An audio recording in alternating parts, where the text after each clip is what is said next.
Hello guys, in this video I am going to show you how to set the SMS preferences in the Expedia application. But first I just want to mention, don't forget to subscribe to my channel, because at 10,000 subscribers I am going to show you my whole YouTube revenue statistics and growth strategy, as well as how to make money online. Let's jump into it. First of all, open the application on your phone. And then click on the account button at the bottom of the page on the right. And at the profile section, click on the My Account Info button.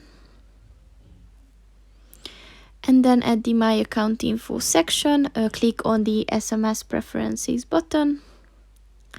And as you can see, here you can set if you want to receive text messages on service texts and deals and promotions.